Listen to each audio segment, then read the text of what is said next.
ચાલો આવી જાઓ બધા વિદ્યાર્થી મિત્રો આપણી આ સ્ટડી કેન્ટીનમાં। હજી સુધી તમારું આ સબસ્ક્રાઇબ લખેલું રેડ કલરનું જ છે તો અહીંયા આગળ ટચ કરી દો એટલે તમે મારી ચેનલને સબસ્ક્રાઇબ કરી શકો છો અહીંયાથી। અને જો તમારું આ રીતનું ઝાંખું લખેલું આવે છે એનો મતલબ તમે ઓલરેડી મારી ચેનલને સબસ્ક્રાઇબ કરેલી જ છે। જો તમને મારા વિડીયો ગમતા હોય તો એને લાઈક કરી દો, અહીંયાથી તમારા મિત્રો સાથે આ ચેનલને શેર કરી દો। અને તમારો કોઈ પ્રશ્ન હોય અથવા તો મેં તમને કોઈ પ્રશ્ન પૂછ્યો હોય અને એનો જવાબ આપવો હોય તો અહીંયાથી કમેન્ટ બોક્સમાં તમે એ પણ લખી શકો છો। પ્રકરણ 6 ત્રિકોણમાં આપણે પહેલો ક્લાસ કર્યો જેમાં એકરૂપતા અને સમરૂપતાની સમજ મેળવી। આજે આપણે એક પ્રમેય શીખવાના છે।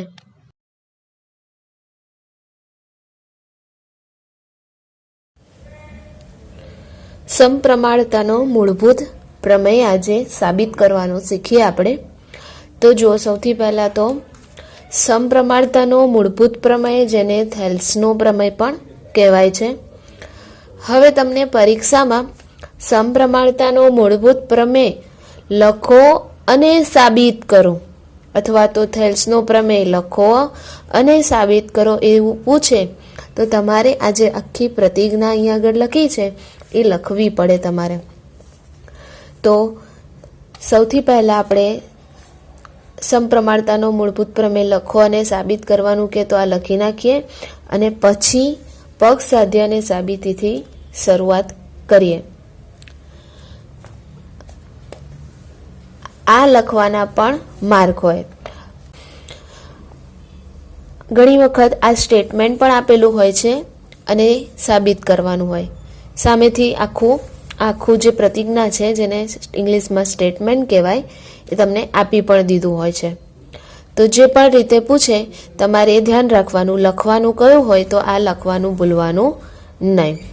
તો ચાલો શરૂ કરીએ।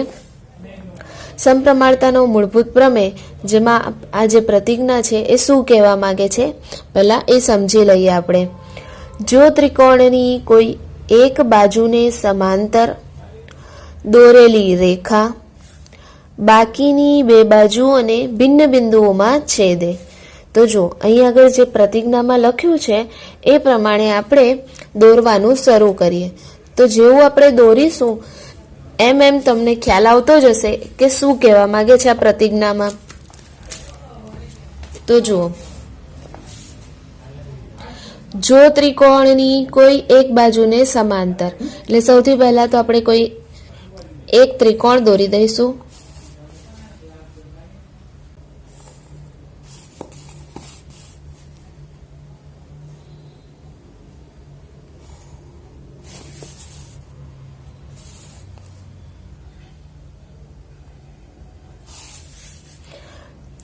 ત્રિકોણ દોરી દીધો। હવે ત્રિકોણને આપણે નામ આપી દઈએ A, B અને C।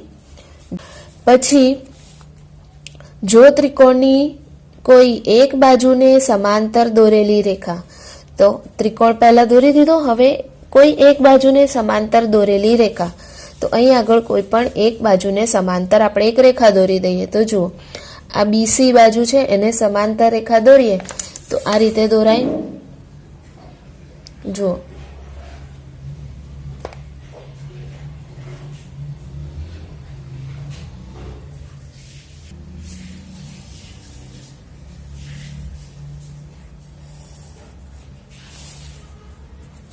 આ સમાંતર રેખા આપણે દોરી દીધી। હવે જુઓ આગળ સમાંતર દોરેલી રેખા બાકીની બે બાજુઓને આ બાજુને સમાંતર આપણે આ રેખા દોરી, એ સિવાયની કઈ બે બાજુઓ બાકી તો AB અને AC। તો જુઓ બાકીની બે બાજુઓને ભિન્ન બિંદુઓમાં છેદે છે। તો જો અહીંયા અને અહીંયા આ બે છેદ બિંદુ મળ્યા આપણને, આ બે જગ્યાએ છેદે છે આ રેખા। તો અહીં આગળ આપણે બે ભિન્ન બિંદુઓમાં છેદે છે ત્યાં નામ આપી દઈએ D અને E।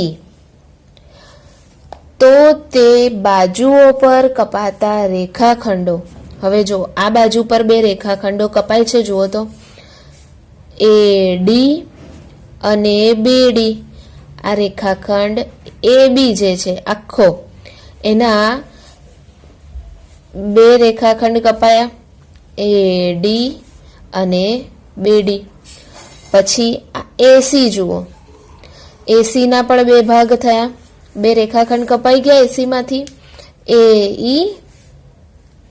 AE અને EC. તો જુઓ આગળ કપાતા રેખાખંડો તે બાજુઓનું સમપ્રમાણમાં વિભાજન કરે છે. હવે આ જો છેદે તો તે અહીંયાથી જુઓ બાજુઓ પર કપાતા રેખાખંડો, આ જે બે રેખાખંડો કપાય છે તે બાજુઓનું સમપ્રમાણમાં વિભાજન કરે છે. તો આ વસ્તુને આપણે અહીંયા આગળ જુઓ, આ છેલ્લે જે લખ્યું છે આટલું એને આપણે સાબિત કરવાનું છે. અને અહીંયા સુધી છેદે છે, ડી અને ઈમાં છેદે છે ત્યાં સુધી આપણને કહી દીધું છે. તો હવે તમે આ પ્રતિજ્ઞા પરથી તમને પક્ષ અને સાધ્ય કેવી રીતે લખવાનું એ ધીરે ધીરે સમજાશે. જુઓ, ચાલો આપણે જોઈએ.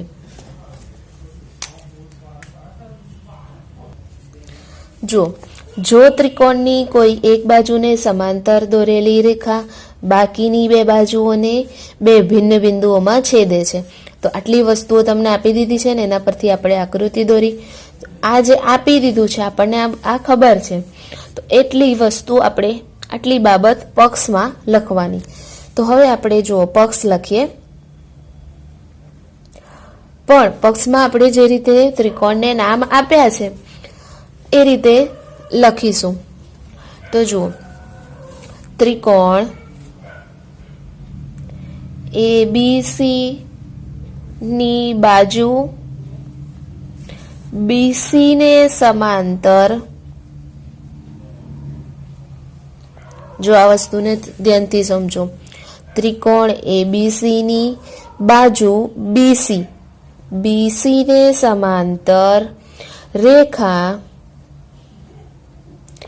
જો સમાંતર રેખા દોરી આપણે આ, તો એને ચલો નામ આપી દઈએ એટલે તમને ખ્યાલ આવે. સમાંતર રેખા ધારો કે L દોરી છે, તો સમાંતર રેખા L બાકીની બે બાજુ કઈ AB અને AC, સમાંતર રેખા L બાકીની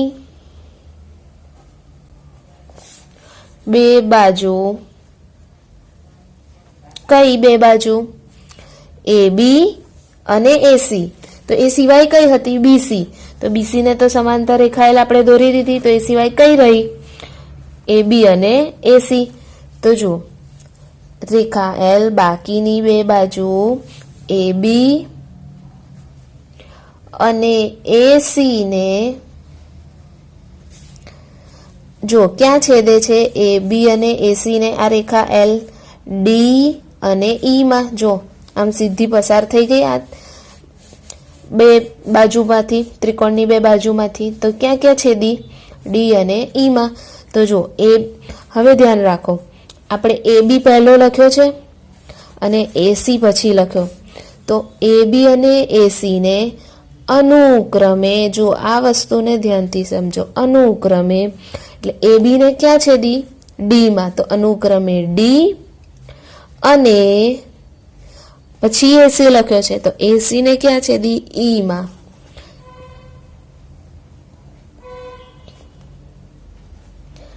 D અને E માં છેદે છે.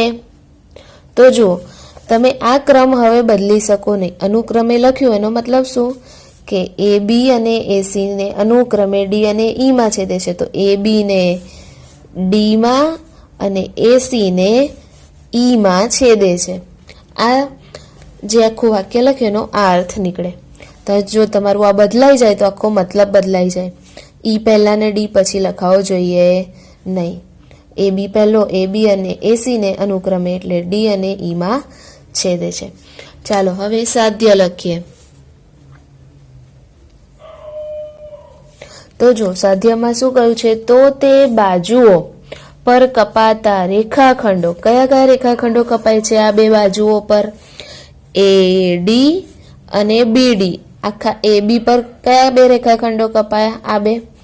તો કપાતા રેખાખંડો તે બાજુઓનું સમપ્રમાણમાં વિભાજન કરે છે. તો આ વસ્તુને કઈ રીતે લખીએ જુઓ. કપાતા રેખાખંડો AD અને BD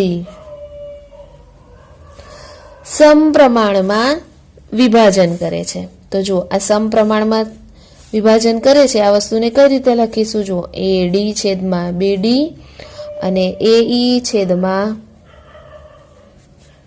EC. આનો અર્થ આ રીતે લખાય. આજે આખું લખ્યું છે રેખાખંડો તે બાજુઓનું સમપ્રમાણમાં વિભાજન કરે છે. તો આ રહ્યું સમપ્રમાણ. આને આ રીતે સમપ્રમાણમાં આ રીતે લખાય. AD છેદમાં BD બરાબર AE છેદમાં EC.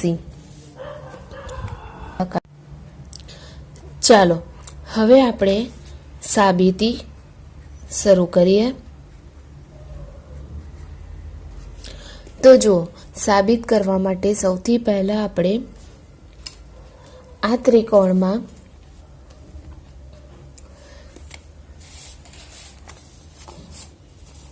જો BE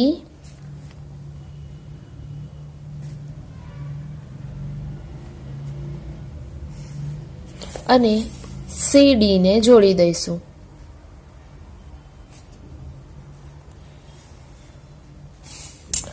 તો જો અહીંયા લખીએ BE અને CD દોર્યા. હવે DM જો DM લંબ AC. આ જે AC છે એને લંબ આ રીતે DM રચીશું. જો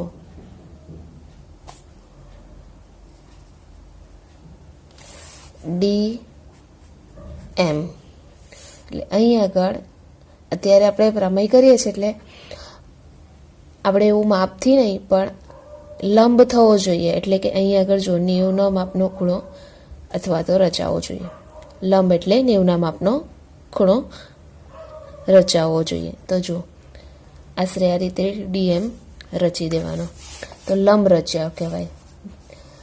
અને EN લંબ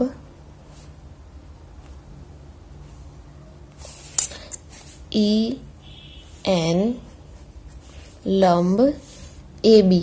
જો AB છે આખો AB એના ઉપર EN દોર્યો. તો EN લંબ AB આ રીતે લખાય. ને જો લખીએ આપણે DM લંબ AC આ રીતે. જો લંબની નિશાની આ રીતે થાય. AC DM લંબ AC અને EN લંબ AB દોર્યા.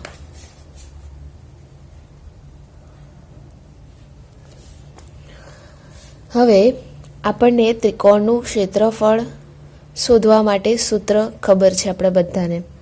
તો એ ત્રિકોણના ક્ષેત્રફળનું સૂત્ર આપણે અહીંયા સૌથી પહેલાં લખી દઈએ.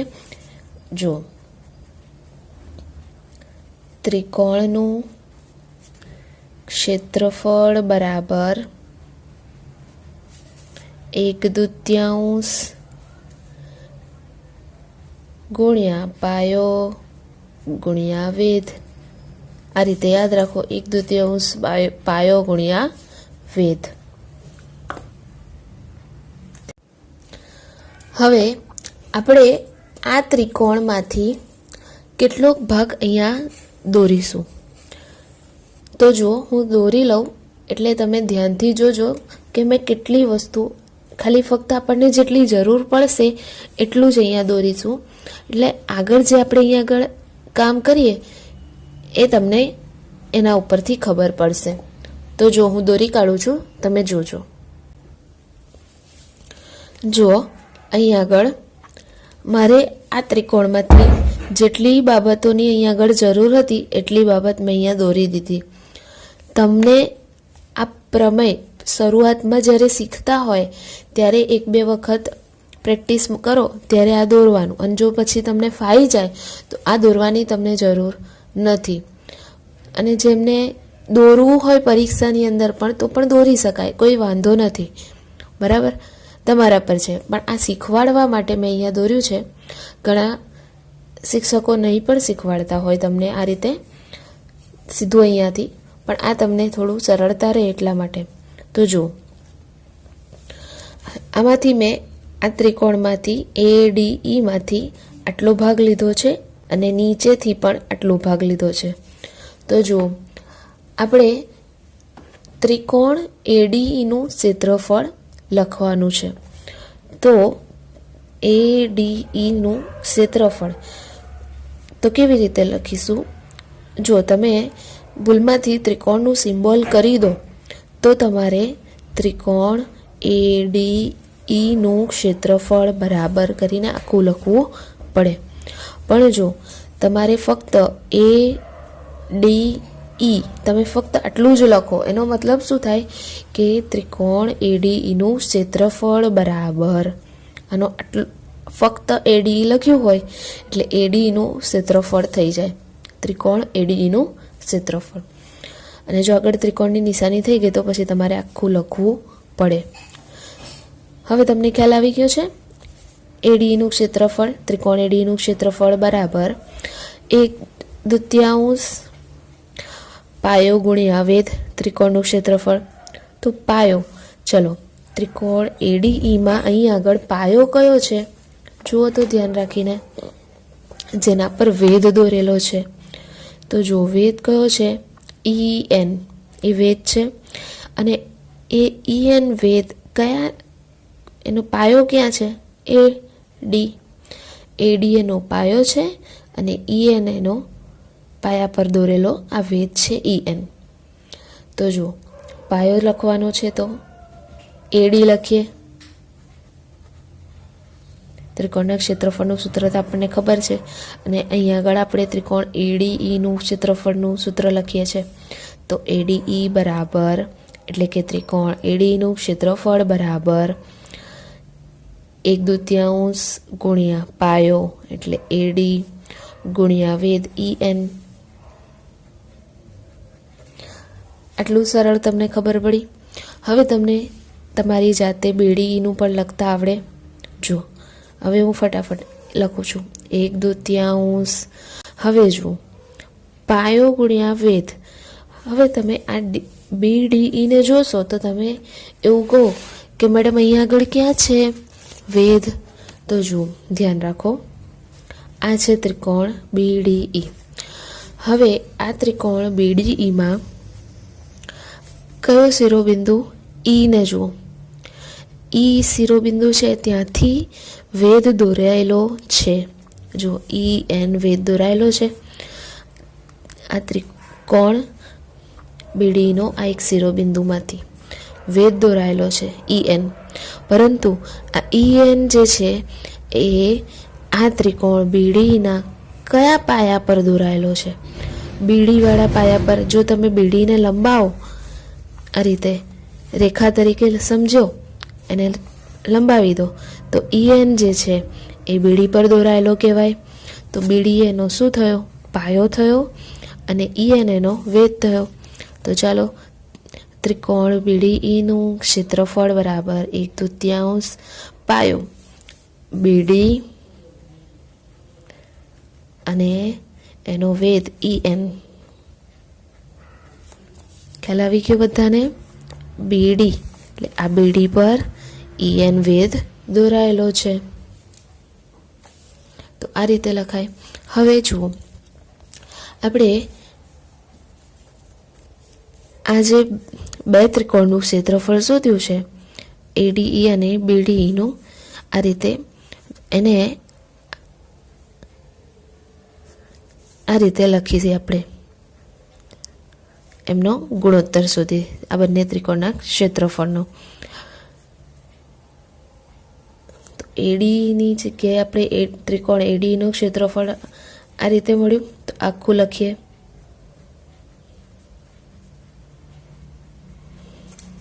અને છેદમાં BDEનું ક્ષેત્રફળ લખીએ.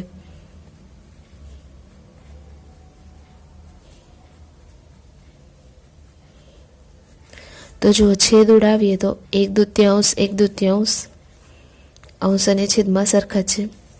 EN તો હવે શું રહ્યું? AD છેદમાં BD. તો ત્રિકોણ ADEનું ક્ષેત્રફળ છેદમાં ત્રિકોણ BDEનું ક્ષેત્રફળ બરાબર AD છેદમાં BD. જો આને આ રીતે જ વંચાય. AD એટલો લખ્યો છે એટલે ત્રિકોણ ADEનું ક્ષેત્રફળ, ત્રિકોણ BDEનું ક્ષેત્રફળ. ફક્ત આટલું લખ્યું હોય એટલે આ રીતે વંચાય. જો હવે આગળ જોઈએ આપણે. આને નંબર 1 આપી દઈશું. હવે આપણે આ ત્રિકોણમાંથી એક બીજી એવી નાની આકૃતિ બીજા પેજ પર દોરીએ અને એના ઉપરથી આપણે આગળ કામ કરીએ. જો અહીં આગળ આપણને પરિણામ 1 મળી ગયું છે. હવે આપણે પરિણામ 2 મેળવીએ. તો જુઓ, ધ્યાન રાખજો. જો જે આપણે સૌથી પહેલાં આકૃતિ દોરી હતી એમાંથી કેટલોક ભાગ આ બીજી વખત એક થોડો દોરી દીધો છે આપણે. જો પહેલાં આપણે આ તરફનો ભાગ લીધો, ડાબી તરફનો. હવે આ ભાગ તરફથી અહીંયાથી લઈએ. બરાબર. જો ત્રિકોણ ADEનું ક્ષેત્રફળ આ વેધને ધ્યાનમાં રાખીને લઈએ, DMને. પહેલાં ENને ધ્યાનમાં રાખીને લીધો, હવે DMને. તો ચાલો, ADE ત્રિકોણ ADEનું ક્ષેત્રફળ બરાબર 1/2 પાયો. પાયો એટલે અહીંયા આગળ કયો આવશે? AE ગુણ્યા વેધ. તો જુઓ, AE પર કયો વેધ દોર્યો છે આપણે? DM. હવે CDE. તો જુઓ, ત્રિકોણ CDEનું ક્ષેત્રફળ બરાબર 1/2. હવે નીચેના ત્રિકોણમાંથી આપણે ત્રિકોણનું ક્ષેત્રફળ લખતા હોય ત્યારે પાયો ગુણ્યા વેધ ધ્યાન રાખીને લખવાનો. જો આ જે ત્રિકોણ છે એમાંથી વેધ તો દોરેલો જ છે. વેધ જરૂરી નથી કે ત્રિકોણની અંદરની તરફ જ હોય. ફક્ત ત્રિકોણના કોઈ પણ એક શિરોબિંદુમાંથી વેધ હોઈ શકે જે ત્રિકોણની બહાર પણ હોય. તો જુઓ, આ જે ત્રિકોણ છે CDE એમાંથી જો કયો શિરોબિંદુ? D શિરોબિંદુમાંથી વેધ દોરાયેલો છે DM. હવે વેધ દોરાયેલો છે, વેધ તો આપણને મળી ગયો, DM દોરાયેલો છે. પણ એ કયા પાયા પર દોરાયેલો છે? ત્રિકોણ CDEના આ પાયા પર છે. જો EC પર અથવા CE પર આ પાયો છે, એને જો લંબાવી દઈએ, એવું સમજો કે આખું લંબાવેલું છે, તો એના કયા EC પાયા પર દોરેલો આ વેધ? DM. ખ્યાલ આવી ગયો? તો પાયો કયો ગણાશે? EC અને એના ઉપર દોરાયેલો વેધ DM. તો ચાલો લખીએ, પાયો ગુણ્યા વેધ EC ગુણ્યા DM. અને હવે જે ગુણોત્તર લેતા હતા એ રીતે લઈ લઈએ. ADE એટલે કે ત્રિકોણ ADEનું ક્ષેત્રફળ છેદમાં ત્રિકોણ CDEનું ક્ષેત્રફળ બરાબર 1/2 ગુણ્યા AE. જો આ જે લખ્યું છે આખો અંશમાં ગુણ્યા DM છેદમાં 1/2 ગુણ્યા EC. આ છેદમાં આખું લખીશું. જો CDEનું ક્ષેત્રફળ ગુણ્યા DM. જો DM ગયા, સરખા છેદ ઉડી ગયા. હવે શું રહ્યું? ADE છેદમાં CDE બરાબર AE છેદમાં EC. આપણને શું મળ્યું? પરિણામ નંબર 2. પહેલાં 1 મળ્યો, હવે 2. હવે ધ્યાન રાખો,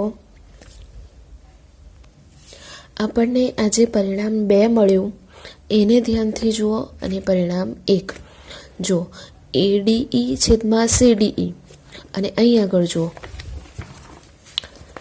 એટલે કે ત્રિકોણ ADનું ક્ષેત્રફળ છેદમાં ત્રિકોણ CDનું ક્ષેત્રફળ અહીંયા છે. તો જુઓ આ તરફ ત્રિકોણ ADનું ક્ષેત્રફળ છેદમાં ત્રિકોણ BDનું ક્ષેત્રફળ. તો બંને પરિણામ 1 અને 2માં અંશ સરખા છે. ADE હે ને, ત્રિકોણ ADનું ક્ષેત્રફળ સરખા છે અંશમાં. તો છેદ જુઓ, BDE છે ત્રિકોણ BDનું ક્ષેત્રફળ અને અહીં આગળ છે ત્રિકોણ CDનું ક્ષેત્રફળ. તો હવે આપણે છેદમાં જે ત્રિકોણના ક્ષેત્રફળ આપ્યા છે એ જુદા છે, તો એ બંને વચ્ચે શું સંબંધ છે એ ધ્યાન રાખી લઈએ. તો આગળ આપણને એક પરિણામ નંબર 3 મળશે અને એના ઉપરથી આપણો આખો પ્રમેય સાબિત થઈ શકશે. તો જુઓ,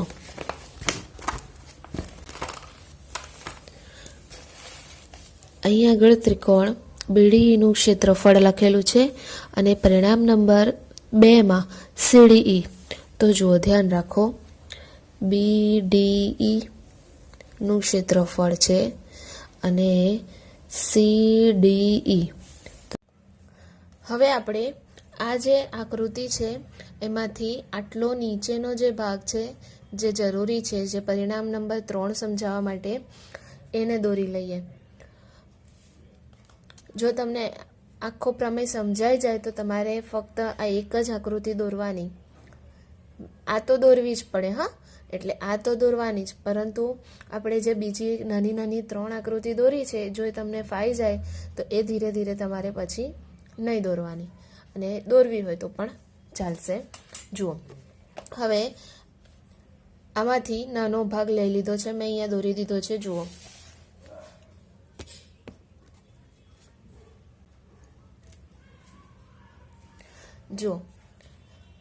જે જરૂરી હતું સમજાવવા માટે એ મેં અહીંયા, આ જો આખો ત્રિકોણ આવી રીતે હતો એમાંથી આટલો ભાગ લઈ લીધો. હવે ધ્યાન રાખો, પરિણામ નંબર 3 મેળવવા માટે આ જે 2 ત્રિકોણ આપણે સમાન બતાવવા છે, તો એ કઈ બાબત પરથી?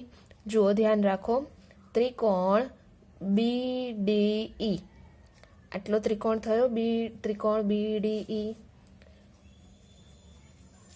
આખો આટલો એરિયા જોઈ લો.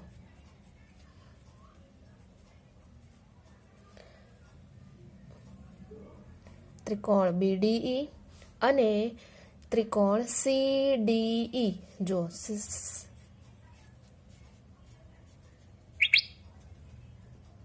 CDE એક જ પાયા પર આવેલા. જો આ બંને ત્રિકોણ BDE અને CDE એક જ પાયા પર આવેલા, એટલે આ બંને જે ત્રિકોણ છે એમાં કઈ એવી બાજુ છે જે કોમન છે, સામાન્ય છે? જુઓ, આ DE બાજુ જે છે એના ઉપર જ આ બંને ત્રિકોણ રચાયેલા છે, BDE. તો જુઓ અહીં આગળ DE બાજુ આવી, DE, તો એમાં DE બાજુ આવી, CDE, એમાં પણ DE બાજુ આવી. તો આ જ પાયા પર રચાયેલા 2 ત્રિકોણો છે.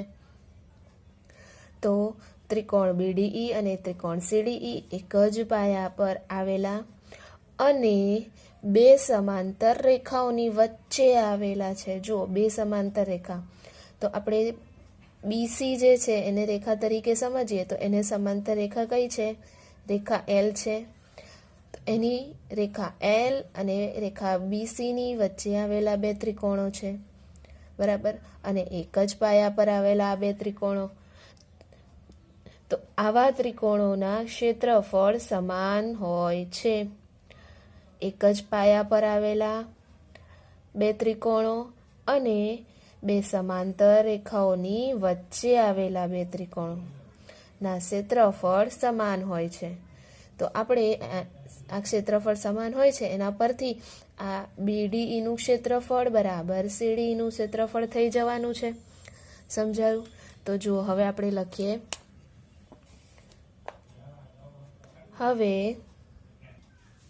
હવે ત્રિકોણ BDE અને ત્રિકોણ CDE એ એક જ પાયા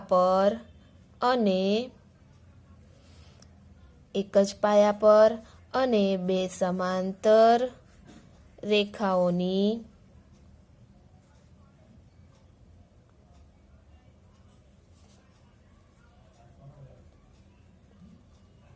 વચ્ચે આવેલા બે ત્રિકોણો ના ક્ષેત્રફળ સમાન હોય છે.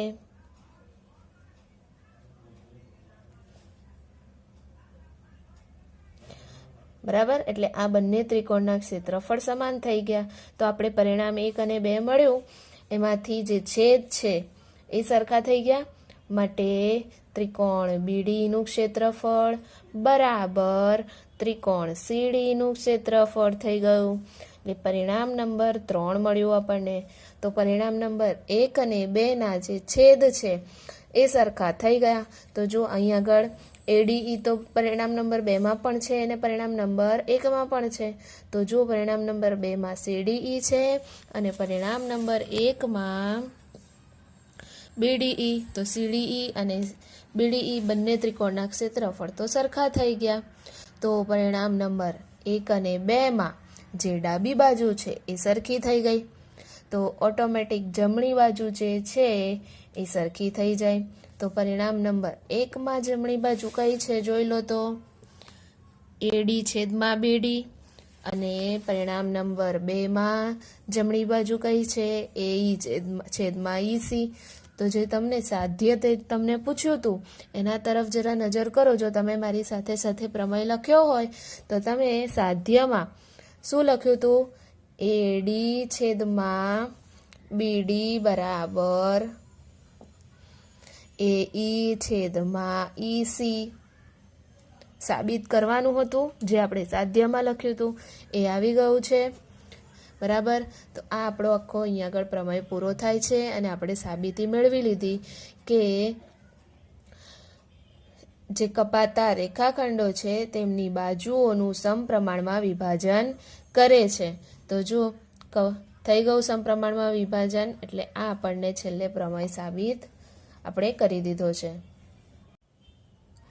અને આપણે આ જે પ્રમેય સાબિત કર્યો એ કયા કયા પરિણામ પરથી સાબિત કર્યો? પરિણામ નંબર 1, પરિણામ 1, 2 અને 3 પરથી આપણે આ સાબિત કર્યું છે. આજે આપણે સમપ્રમાણતાનો મૂળભૂત પ્રમેય શીખી લીધો છે. આવનારા ક્લાસમાં આપણે બીજો એક પ્રમેય શીખીશું. જો તમને મારો આજનો આ વિડીયો ગમ્યો હોય તો એને હમણાં જ લાઈક કરી દો. ચેનલને સબસ્ક્રાઈબ ન કરી હોય તો સબસ્ક્રાઈબ કરી દો. Bye bye. Thank you for watching.